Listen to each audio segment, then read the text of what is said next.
Sardine Trésor mitondra tsiro amin'ny fiainantsika isan'andro, manolotra anao ny vaovao. Sardine Trésor amin'ilay tiako be. La 4G Batelma vous présente Ny vaovao. Cahier Triomphe manolotra anao ny vaovao.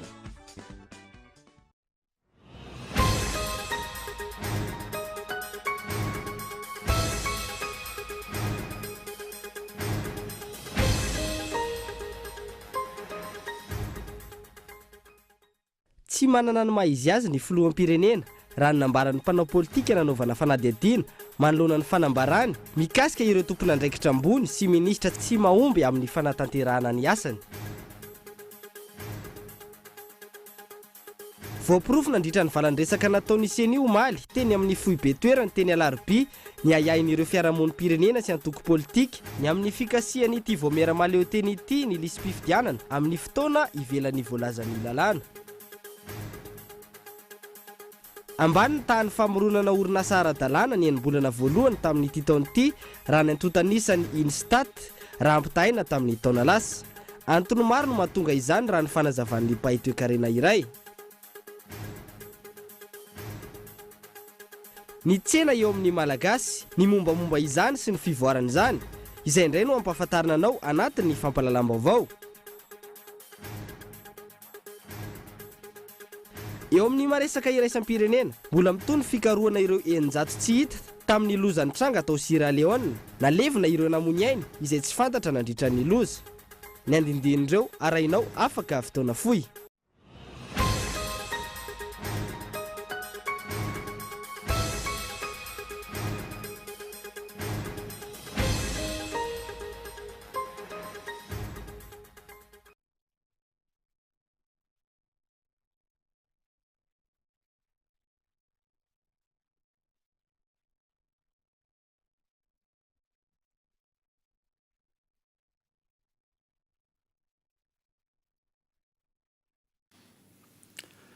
Finaritra tompoko lasy tompoko vavy manasanao ary anaraka ny fampalalam-baovao Kolo TV hatramin'ny farany ihany botsika ny vaovao dia tsy manana ny maizy azy ny filoham-pirenena raha nambaran'ny mpanao politika nanaovana fanadihadiana manoloana ny fanambarany mahakasika ireo tompon'andraikitra ambony sy minisitra tsy mahomby amin'ny fanatanterahana ny asan'ny fanadihana Fezo Ravaly.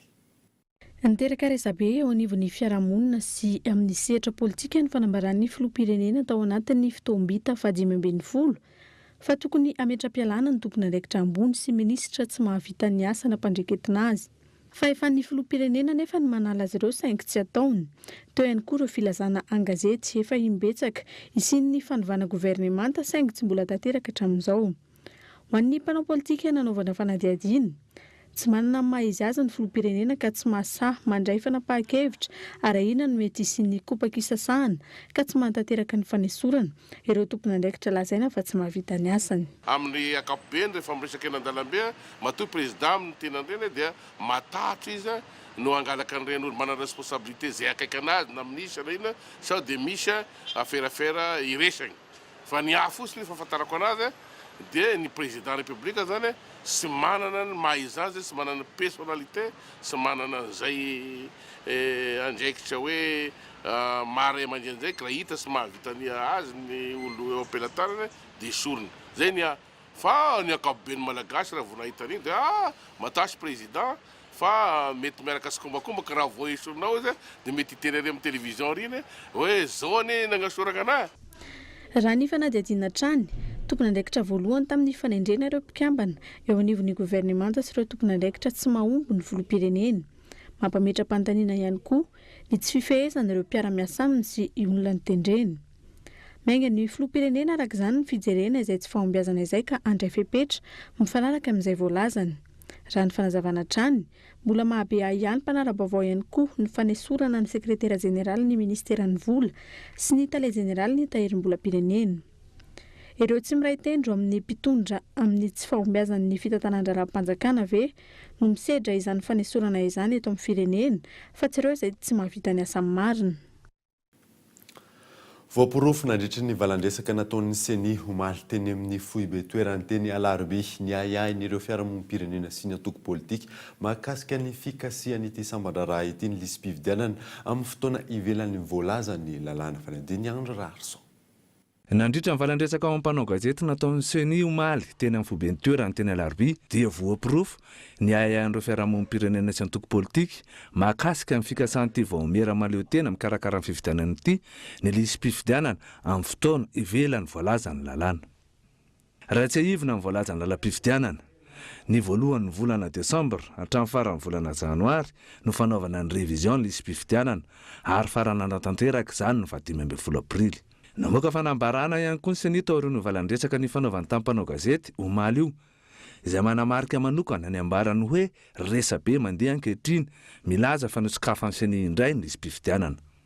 Fanambarana izay milaza toy izao: fanangonam-baovao mikasika ireo tanora vao nahatsy karapanondrom-pirenena tamin'ity taona ity no atao ka ireny dia mbola ho amarinina isaky ny vokitany ary ampidirina ao anatin'ny lisy-pividianana ny voalohany volana Desambra 2024.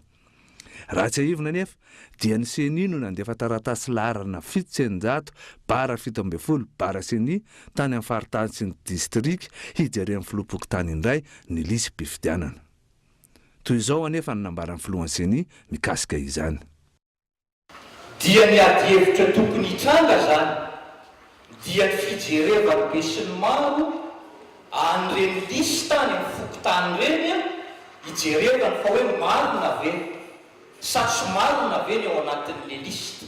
Raha ohatra ka tsy marina le izy dia anjara didiny be sy ny maro no manitsy izay zavatra tsy marina ao anatin'izany. Zay le tena ady hevitra tena tokony hipetraka. Fa asan'ny seni fotsiny anticipation ataon'ny seni mba entsika natsarana le lisy-pividianana manaraka no nanaovana n'iny zavatra iny zany. Izao hoe ao anatina revision na liste électorale zany hoe ny olona no manatona ny fokotany mijery ny anarany ao anatin'ny liste électorale. Zay ny fotoa fipetraka le zavatra zany. Isan'ny tsy nahazoana valiteny mazava tamin'ny seni ihany koa ny mahakasika ny tsy mbola nametrahana ireo ratsa mangaika ny anivon'ny commune sy ny fokotany izay mampiseho ny tsy fisian'ny fahaleovantena ity vaomera-pikarakara ny fividianana ity. Agent électoraux ny chef pokotany ve zany no lasa piasan'ny seni sy ny zavatra ohatran'izay. Zao nge zavatra anankiray voalohany aloha zany tsy ho adinontsika mihitsy izay zavatra izay ary mirafitra amin'ny lalàna izay iainan'ny seni dia ny asa-pividianana nge dia raha-panjakana foana na tiatsika zany na tsy tiatsika. Ka ny hoe tsy mahaleo tena ny seni satria miara-miasa amin'ny chef pokotany everiko fa ady hevitra tsy tokony hipetraka zay. Tsy mahaleo tena ny seni satria mipetraka eto amin'ity toeran'ity izay amin'ny fanjakana any travaux publics toeran'ity dia zany angambany tsy tokony hipetraka zany zavatra zany. Raha ny voalaza ny lalàna 2024 tsipika 20 mifehy asa sy ny firafitry ny seni tamin'ny 17 ny volana Oktobra 2024 anefa dia milaza mazava ny tokony hananganana komisiona misahana ny fividianana eny anivon'ny commune araka ny 2/100.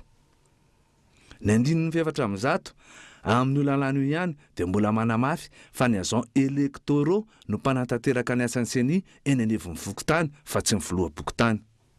Mitombona sy voaporofo izany ireo ahihany apetraky ny fiarahamonim-pirenena sy ny antoko politika ny amin'ny tsy fisian'ny mangarahara amin'ny fanatotosana ny asany ataon'ny seni.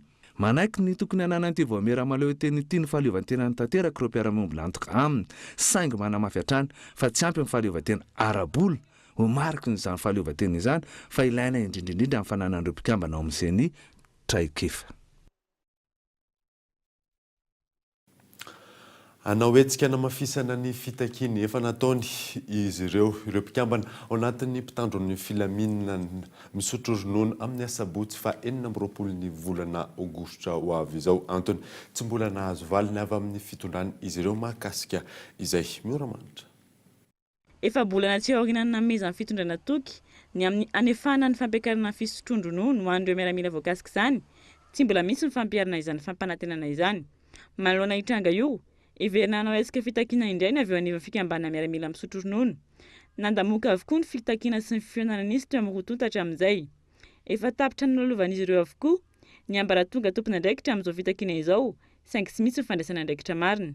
Izy araka izany ny hetsika iarahana indray amin'ireo miaramila misotro ronono avy any amin'ny district anamafisana izay fitakina izay. Ny 26 juin zao 26 août zao zany eny rehefa nambojanahary etsona amin'ny miaramila rehetrarehetra sy ireo vondron'olona indrindrindra moa ny syndicat zany izay anisany hoe niditra ao anatin'ny syndicaliste zay ary nisy vonona anotrina anay zany ery ny syndicaliste amin'ny fotoana io indrindra misy ny andro district izay ho avy eo andray fanapahan-kevitra iatsona ny membre rehetrarehetra amin'ny district hoe inona ny zavatra ataontsika zany hetsika ngeda be izay tokony hitakina azy amin'ny zavatra satria efa miteny zay hoe izahay dia tsy hamela an'io hitsifotra araka ny teneniny risque io dia ny teny hoe tsy na ny anay mitsifotra na ny anazy miongana dia tsy ho avelana hitsifotra zany ny anay Fitakina fampiarana fisondrotana eo amin'ny fisotro-ronono izay efa tokony nampiarana tamin'ny taona 2004 no votoatin'ny fitakina ataony reto miaramila misotro-ronono reto.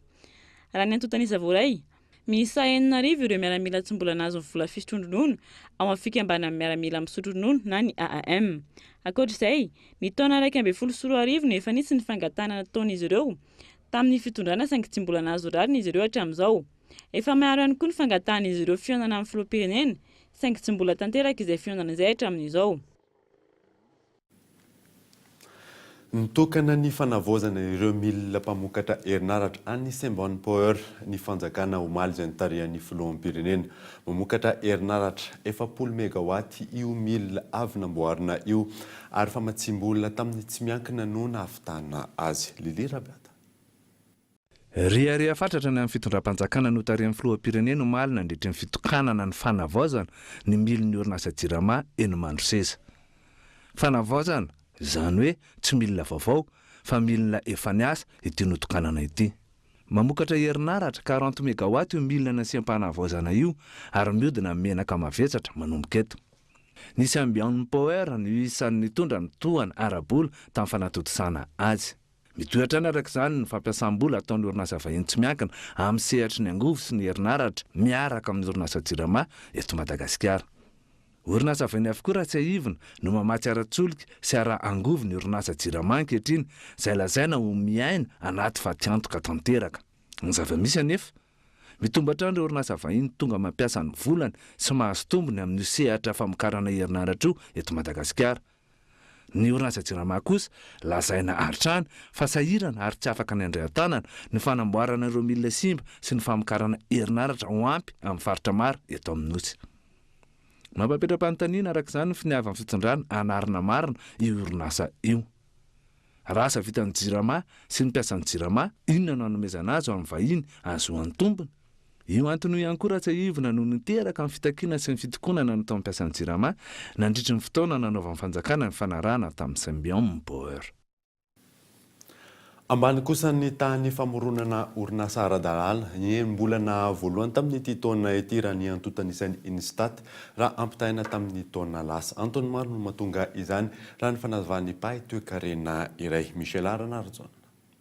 Raha ny antotanisana avoakan'ny Instat farany ny ena 7.300 ny tany famoronana orinasa ara-dalàna tao anatin'ny enim-bolana voalohany taona 7.4 raha ampitaina ny enim-bolana voalohany taona 9.4. Ny volana janoary hatramin'ny volana jona teo manodidina ny 7.705 ireo orinasa ara-dalàna niforona raha toka 5.707 izany ny volana janoary hatramin'ny volana jona 9.4. Raha ny fanazavany pahy toe-karena iray nanovanay fanadiadiana raha ny zava-misy eto amin'ny firenena amin'izao tsy tokony hahagaga ny zavatra tahaka izany, manjaka ny kolokolany amin'ireo sehatra rehetra ka tsy mahasarika ny olona ny ampiasa vola amin'ny sehatra ara-dalàna, tsy ampy ihany koa ny tosika omena ireo orinasa madinika sy salatsalany. Mahagaga raha ohatra ka miaina ilay izy satria tsisy tosika mihitsy izany ny orinasa madinika sy salasalana io ary tsy voakasika mihitsy zany ny mpandraraha malagasy na ireo tanora izay te hisehatra zany amin'io fananganana orinasa madinika sy salasala. Tsy ireo orinasa madinika sy salatsalan'ny malagasy ena nefa no marisarisa amin'ny famoronana orinasa eto amintsika. Miankina betsaka amin'ny toedra raha eto amintsika ihany koa ny fampiasam-bola n'ireo vahiny. Raha ohatra indray mitodika amin'ilay resaka hoe orinasa vahiny dia zavatra fipetratakiny voalohany dia hoe filaminana. Misy ve le filaminana ara-politika amin'ny tany io.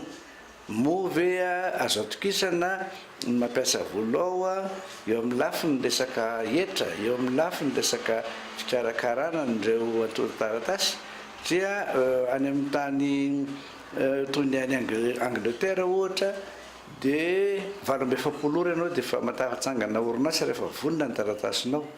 Aty amintsika ve misy an'izay? Ny atsika nga mbola ray volana, roa volana mbola tsisy valiny dia kivy ilay mpandraraha. Zany zany anisany anankiray koa mahatonga azy miemotra. Andeha be ilay kolikoly. Kolikoly zany amin'ny lafiny rehetra na eo fananganana orinasa na fikarakarana taratasy ary indrindra zany eo amin'ny fahazahoana inona zany tsena. Nantonta nisatrany nandritra izay enim-bolana voalohany izay ny ena 13.9 isanjato ihany koa ny famoronana orinasa manokana raha toka 14,740 izany ny taondasa ny ena 1,25 tamin'ity taona ity. Ho an'ny eto Antananarivo manokana kosa indray ny ena 1,25 isanjato ihany koa ny famoronana orinasa ara-dalàna raha toka 7,750 izany ny taona 12 ny ena 5,440 izany tamin'ity taona ity.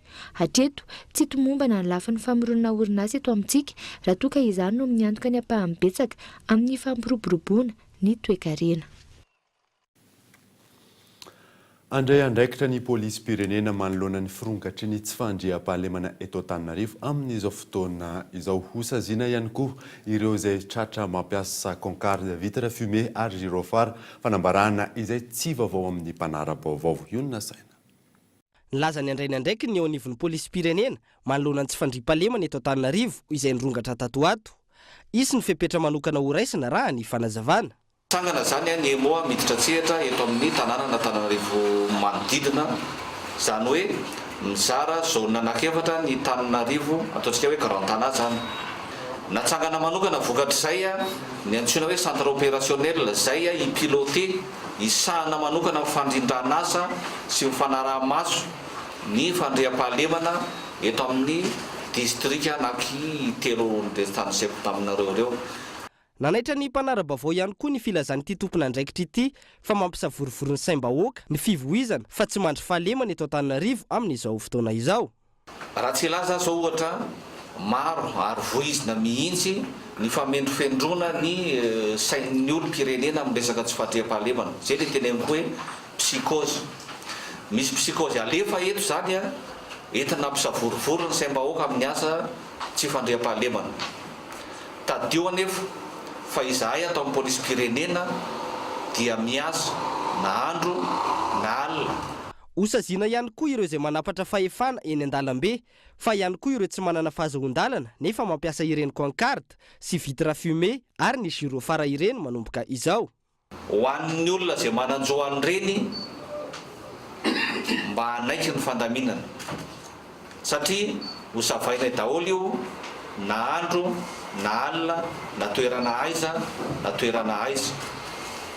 Ny faharoa ho an'ny olona izay mampiasa fiarakodia tsy nahazo alalana manokana hitondra n'ireo voalazako anankitelo ireo, zany hoe vitre fumée, concarde, gyrophare dia n'izao dia efa esory. Ho an'ny mpanara-baovao fisehosehoana sy kilalon-tserasera no ataon'ny mpitandro ny filaminana malagasy. Etsy ankilan'izay ny fampiarana ny lalàna sy ny fametrahana ny fandriam-pahalemana izay tokony ho asan'izy ireo amin'ny andavanandro tsy vita araka ny tokony ho izy. Amin'ity indray mitoraka ity miandry ny vahoaka malagasy izay mandry tsy lavoloha ny mba hisiny ny fiantraikan'ny vatana amin'ny isan'ny tokantrano ny asan'ny mpitandro ny filaminana mba ho arahana asa ny fanambarana toy izao fa tsy ho toy ny ataon'ireo tompon'andraikitra maro eto amin'ny firenena. Hafa ny lazain'ny vava, hafa ny ataon'ny tanana. saika isan'andro no hainona trangana tsy fandriam-pahalemana ao amin'ny komuna ambanivohitra Alasora ary ireo mpivarotra no tena lasibatra ireo olon-jatsy amin'izany. Miravoravo tanana ny mpitandro ny filaminana hoy ny olom-pirenena. Io no nasainatra. Trangana azo anay avato amin'ny trano aoriana izy miditra sikira ny varavarana dia voaroba daholo izay zavatra rehetra ato an-trano, amin'ny vilany, télé, ordinateur dia ny vola ihany koa. Vokatr'izay aloha izao fa antoka izao lasan'ny zareo daholo na ny vola na ny fitaovana ampiasaina. Sy namaky trano dia tao amin'ny lakozianay vakiny dia ny voronanay sy vilany indray zany no lasany.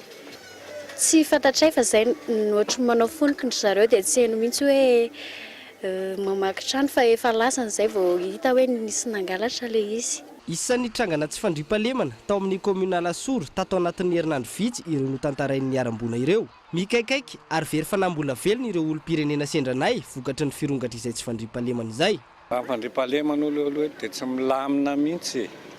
Maromaro mihitsy ny alabotra ny tena betsaka eto.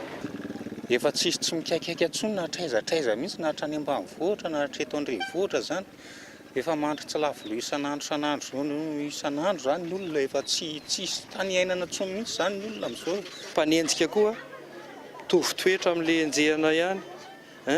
Rehefa misy tratra anankiray na ohatran'izany dia efa zerana fa tsisy hoe mpanenjika zany mamay ny enjehana koa mamay. Tsisy migadra rehefa vita vola dia samy miala. Ny mpitondra fanjakana no mila miezaka ho hiatrany ny faneho-kevitra ireo olom-pirenena. Ny mpitandro ny filaminana ihany koa tokony hanaja ny asany. Le fitondrana mihitsy angamba natao hoe marisarisa. Ahoana moa natao hoe marisarisa? Ary ohatra hoe tena normal amin'izy dia oeritreretana hoe raha hoan'ilay mpitambasy ary aiza daholo ny tany dalo rehetrarehetra ireo basy ireo. Satria zany ny fandraisako azy aloha amina civil misy fandraisana ihany ny mpangalatra sy ny fitandro filaminana.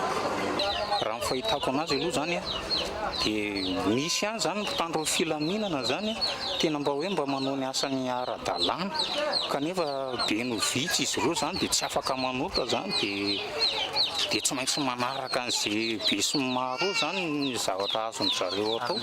Tsy hitan'ny olom-pirenena intsony izay iantefana amin'izao fotoana izao. Ny mpitandro ny filaminana antenaina ho aro ny vahoaka sy ny fananany. Raha tsy ataon'ny mpitondra fanjakana fitaovana manao hery famoretana sy tsolotra amin'ny vahoaka. Ny mpitondra fanjakana heverina ho ray aman-dreny toa fitaratra ratsy ho an'ny zaza raha ny fihetsika sy ny ataony no jerena. Momba n'izay tsy fandriam-pahalemana izay hatrany dia tranombarotra lehibe iray eo Andravoahangy no voaroba 100 tapitrisa ariary nandritra ny fanafion-jiolahy ny tapy-adina io hariva io. Tahaka ny mahazatra alohany anarantsika ny toy ny vaovao ireto misy dokavarotra.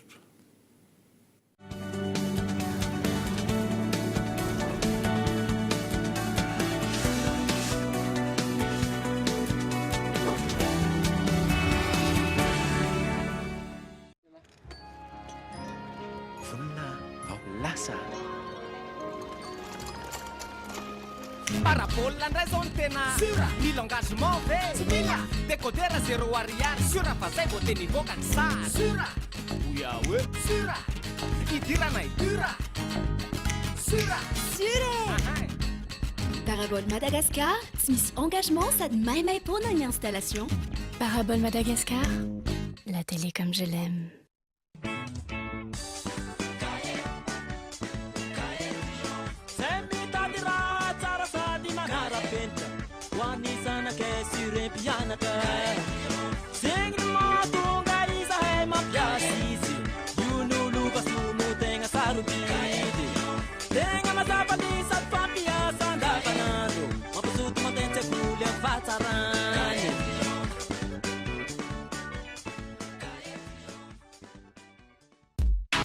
Mampiasa Telma dia mahazoka toro polisan-jato amin'ny fanavoalohany amin'ny M-vola mifanerasera amin'ny vidiny mora indrindra. Mampiasa internet 4G manerana Madagasikara. Mandefasa vola amin'ny alalan'ny M-vola, zany rehetra zany amin'ny alalan'ny tambazotra lehibe indrindra miampy SMS ray isan'andro ary amin'ny vidiny 500 ariary monja. Manatona Telma Shop na mpanjinjara Telma miaraka amin'ny karapanondronao. Telma, safidiko numéro 1 malagasy.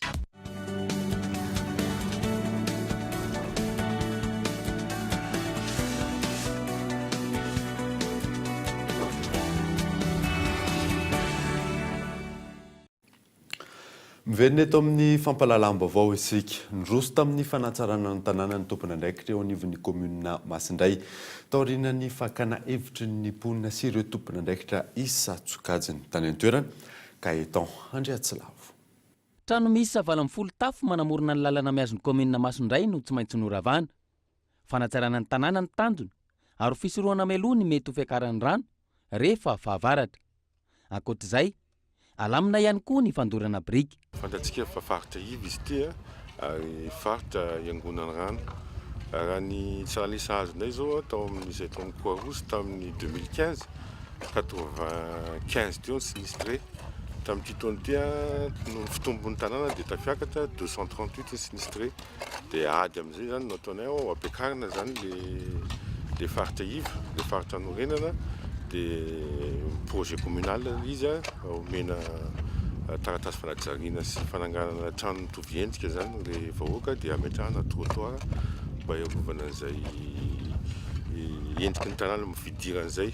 Dia nametrahana koa zareo toerana anankiroa andorana briky etsy anankiray dia etsy ny ray dia zany tsy ahitana amin'ilay fandorana briky itsony zany amin'ity toerana ity zay manetroka be ny amin'ny arabe taloha dia mampisy accident zay zany amin'ny ankapobeny.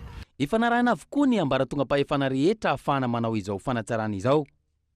Miainga avy amin'ny fanapahana kominaly zany, ny distrika ny faritra ary hatrany amin'ny service régional ny fanajariana ny tany ary nahazo fankatoavana. Asiana trottoir iray metatra sasany elanelany na fambolekazo. Miala iray metatra ny trottoir ny fanorenana trano mitovy endrika aoriny ireo mpanazary ny toerana. Asiana trano fidiovana ary ampidirana rano fisotro madio isaky ny tokantrano, miampy borna fontaine. Resy lahatra avy hatrany ireo mponina taorian'ny fanazavana ny tetikasa sy ny fakana ny hevitr'izy ireo. Fahitako an'ilay projet communal zany dia hitako hoe mety aloha ho anahy manokana. Fa ny olona samy manana ny sainy tsirairay. Inona sina ny hitanao hoe mampety an'ilay izy raha hitako hoe mampety an'ilay izy zany dia hitako hoe ohatra hoe totofony zany aloha ilay tany dia hafa. Dia avy hoe misy pavio atao ho an'ilay pavio izay manao an'ilay pavio dia anay ilay izy. Satria eo amin'ilay toerana misy anay zany dia anay ilay tany. Dia zany dia hoe tombontso mba ho anay manokana zany.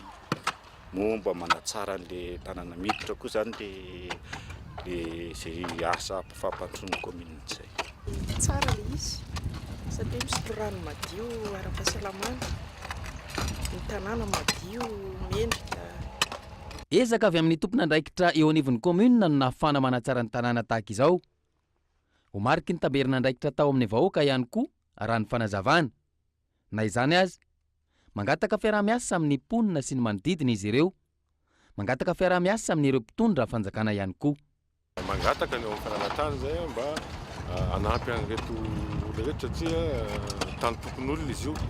Efa manana fizarana ihany izy zareo anazy saingy tsy mety mahazo ilay taratasy ara-dalàna izy dia zay mahatonga an'ilay fanorenana tsy ara-dalàna.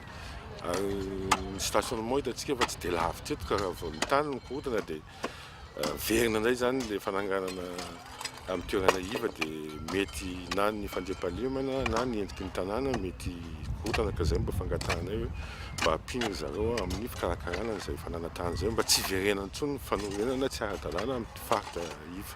Raha ny zava-misy mirona trany amin'ny fanatsarana ny tanàna sy ny fampivoarana ny fiainan'ny mponina ny komuna Masindray. Ho fampandrosoana ny faritra sy ny mponina ao aminy no tanjona ary ho fampandrosoana ny firenena amin'ny alalan'ny fametrahana fotodrafitrasa maharitra miainga aveny fotony. Fiara lehibe iray mpitatitra laberanotra doza io atoandro io teny amin'ny lalana Ambobao. Vaky ny paritaka mameno ny lalana ny ankamaroan'ireo Peugeot tao anatin'io fiara io. Ny 20 isanjaton'ny entana sisa ny tafajanona tao anatin'ilay fiara raha ny voalazan'ireo nanatry maso. Tafiditra tao anaty fiolanana io fiara lehibe io ka izay no nitarika ny fitongilanana. Niteraka fitohanan'ny fiara mampitoy any Ambobao sy ny Rotodigy izany ka teo eo amin'ny 3 ora teo ny fitohanana noho izay loza izay tsy nisy kosa ny aina nafoy. Araka ny hitantsika tamin'ny lohatenim-baovao teo dia nitsena eo amin'ny malagasy ny mombamomba izay sy ny fivoaran'izany izay indray no ampahafantariny ionina saina aminao anatin'ity fanadadiana manaraka ity arahoary. Lapam-panjakana izay no sokajina metrana andrianam-ponomerina ny tsena tamin'ny vanim-potoanan'ny fahampanjaka. Arak'izany manana ny lanjany fa ihany koa manana ny toerany teo amin'ny malagasy hatramin'izay ny tsena. Ao anatin'izay tsena izay dia misy zavatra ifampitsenana. Ianao mitondra entana avy any dia tsenain'ny avy aty. Zany hoe mifampitsena. Zany hoe isy takalo ao. Any anatin'ny tsena ihany koa zany no ifampitsenan'ny tovolahy sy ny tovovavy. Dia misy tsena ao dia miteraka fanambadiana. Ka ao anatin'izay tsena izay no isin'ny takalo izay mety ho takalo entana io vary, atakalo lamba, vary, atakalo tsihy, mangahazo, atakalo akoho. Zay le hoe tsena zany ifanakalozana. Nanaraka ny fivoarana ihany koa ny tsena ka teraka ny varotra. Izany hoe misy zavatra mirirotra ka ovahana, vahahirotra na tonga ny teny hoe varotra. Nanomboka tamin'izay ihany koa no nisy ny ady varotra raha ny fanazavana. Ary rehefa hividy tsy maintsy ny fampijodrano ny malagasy. Ary ao anatin'izay varotra izay na takalo dia fady ary tena tsy fanao amintsika malagasy ny tsy mifampijodrano. Ohatra hoe mividy hena ianao dia atao ny ady varotra hoe ohatriny na ny kilao hoe ray alina ariary dia ameo raha anao vray kilao ary dia rehefa azo le hena dia tsy azo tonga dia raisina fa hoe tsy forano ary dia hoe ty re tompoko minana finaritra tondra fahasalamana dia aterina dia hoe ty ary ny volanao dia malafoza be dia mahazo tombony. Dia ninona vidiana dia tsy maintsy mifampijodrano satria izao tsy azo arahana alahelo ny fiainana. Endrika maro izay hijodrano izay. Rehefa nividy lamba ny malagasy fa iny mijodrano ny mpivarotra manao hoe mateza ary rovita alohan'ny aina. Fa napetraky ny taolo ho ambony hatrany ny fihavanana eny na eny an-tsena aza. Porofon'izany ireo ohabolana sy oam-pitenenana maro momba izany toa ny hoe varotra tsiraikitra tsy maharatsy fihavanana. Raha ny vanim-potoana ankehitriny no jerena momba izay tsena izay, toa izao ny fahitany Rakoto Davida mpahay fomba malagasy azy. Zao ny tenenin'ny olona hoe ny manam-bola mandany vola itsitsina fotoana ary ny tsy manam-bola mandany fotoana itsitsina vola. Ka io zany rehefa ho ataony fotoana dia misy rehefa tsy asiana izy dia tsy misy. Ny mampiova azy amin'izao fotoana aloha voalohany zany didy amandalana. Apetrao ny vidiny entanao ary 2 ariary dia tsisy ady varotra. Zay zany le fanarahana ny le lalàna izay avy any ivelany apetraka eto dia efa manena sady ny fihavanana satria taratasy sy maso no miresaka fa ny olona tsy mifampiteny intsony mampihana fihavanana zay. Ny tsirairay no tokony handray ny andraikitra mifanandrify aminy ahafahana mamerina sy miaina ireo fomba mampanao tena malagasy. Ny tsirairay no tokony ho sarotiny amin'ny tanindrazany sy ny tenindrazany ametraka amin'ny toerana tokony hisy azy ny kolontsaina malagasy.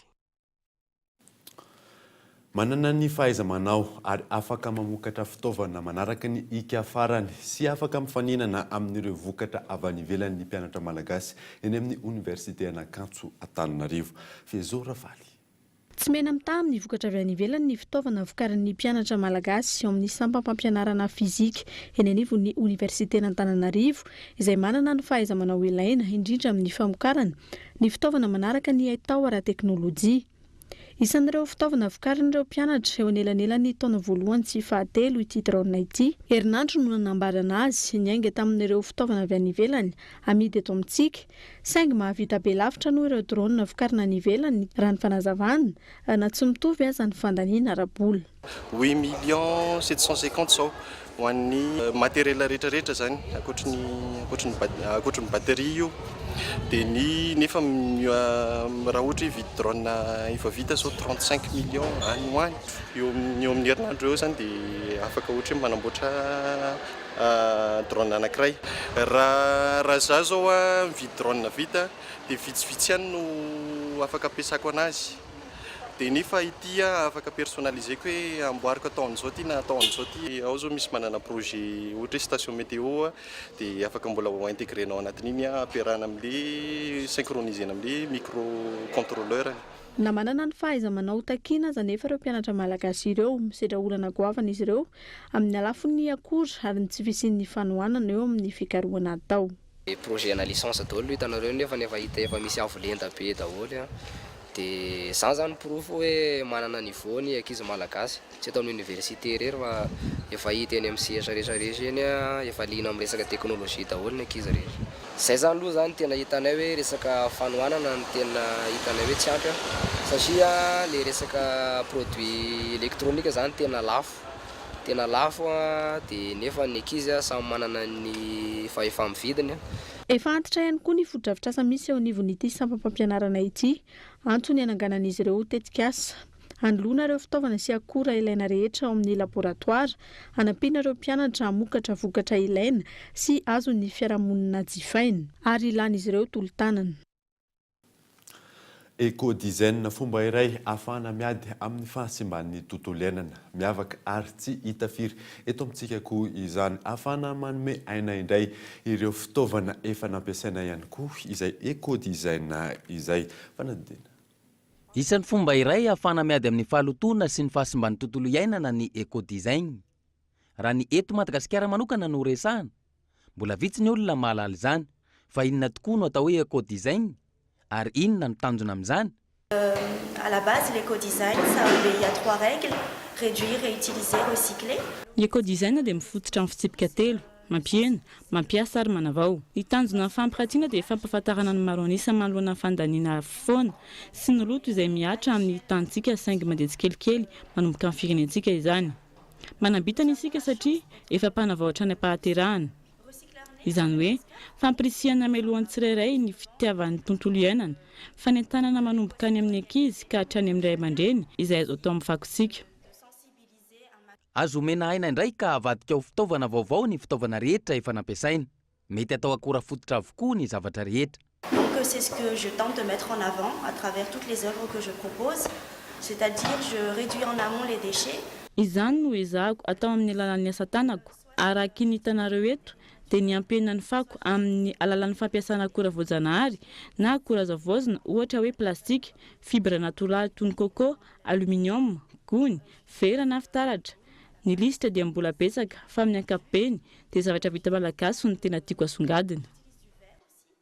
Manoloana ny fiparitahan'ny fako eto Antananarivo renivohitra amin'izao fotoana, vahaolana iray ahafahana miatrika izany ny eco-design. Ahafahana manao fitsitiana ihany koa izy io, ialana amin'ny fanariana avy hatrany ireo fitaovana avy nampiasaina.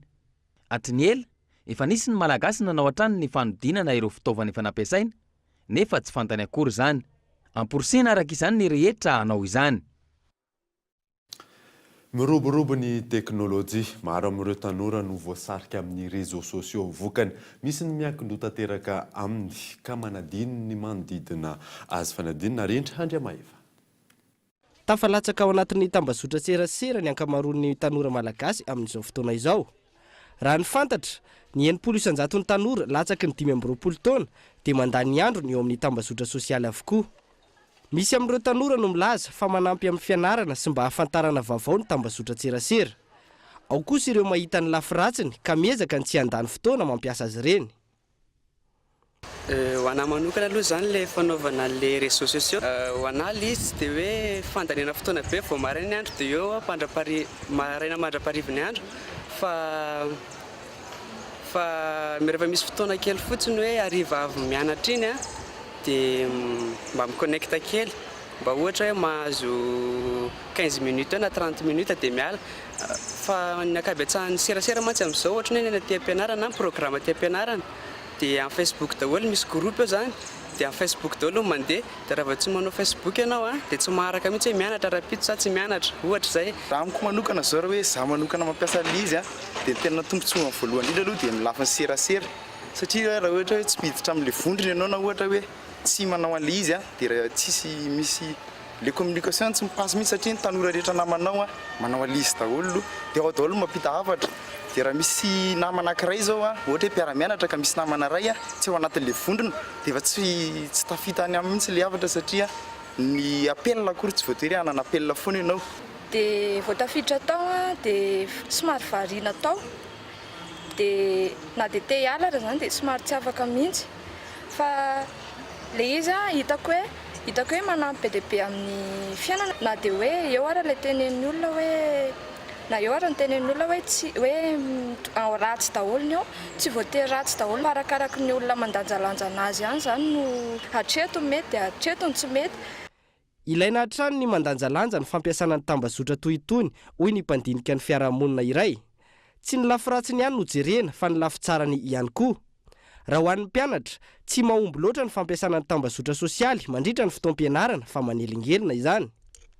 voalohany aloha resahana ny hoe lafitsarany a lafitsarany dia ahitana zavatra be deaibe a ohatra hoe tsy efa eto Madagasikara avy any ivelany dia hita ao anatin'ny Facebook misy vaovao maneran-tany alefan'ireo namana izay ami anatiny io dia mifandefa fahalalana be deaibe zany. Ny tsy dia mety loatra koa dia variana manao Facebook ny ankizy indrindra tsy any amin'ny ordinateur tsony misy azy tsy any ihany fa aty amin'ny téléphone reto efa vitana Facebook ka nizaniza zany manana téléphone afaka ampidirana Facebook dia mahita afaka manao an'izay zany ka variana ny ankizy mijery zavatra ao tena variana dia tsy vita ny lesony tsy vita ny zavatra raha manampy eny tsy sotony zany fa dia eo amin'ny fotoana maro efa misy vahiny tonga ao an-trano na miarahaba-ndre vahiny raha tsy ataony ankizy fa eo miondrika eo amin'ny Facebook tsy misy tony zany hoe fiainam-pianakaviana zany amin'ny Facebook. Raha tsorina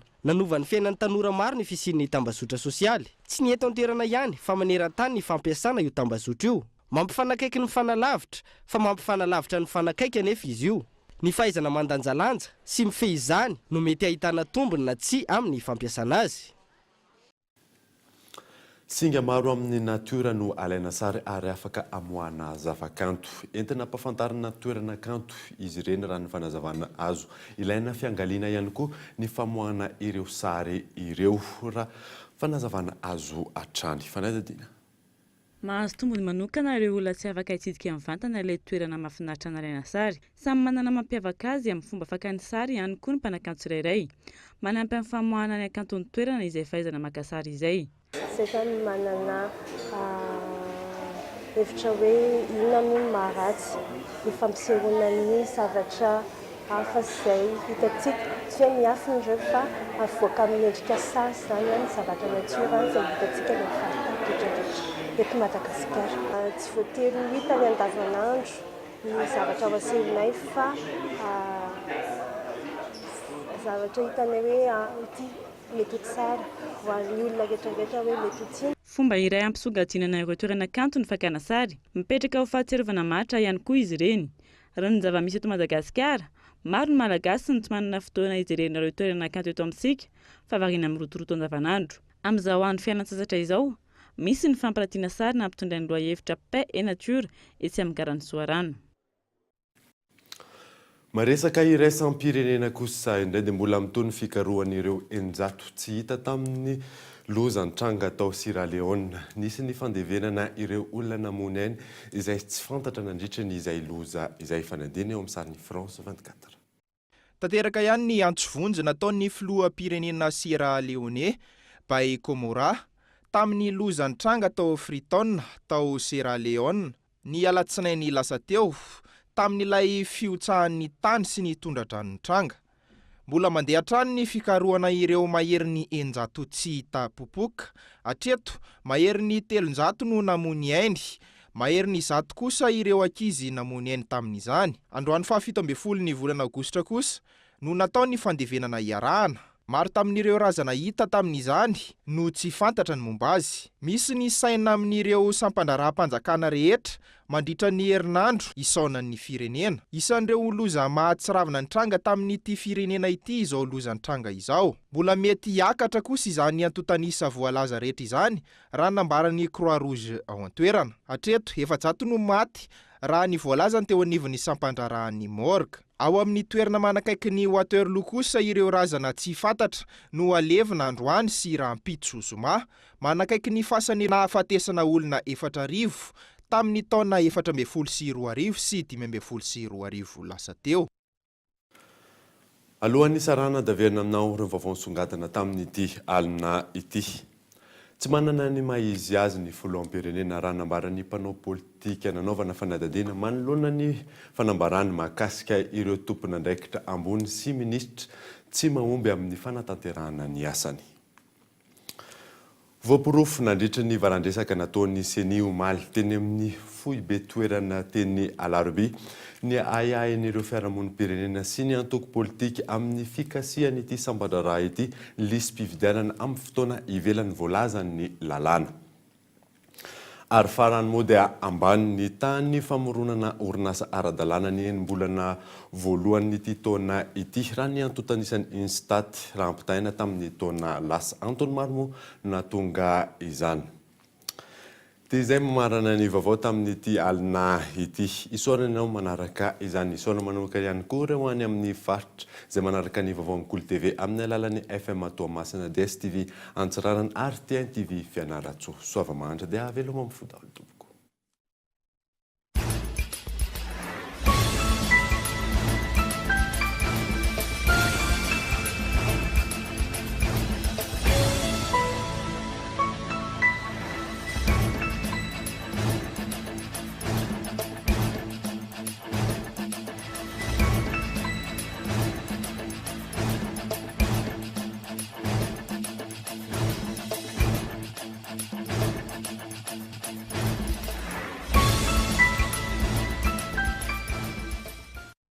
La 4G Baitelma vous a présenté Ni Vavao.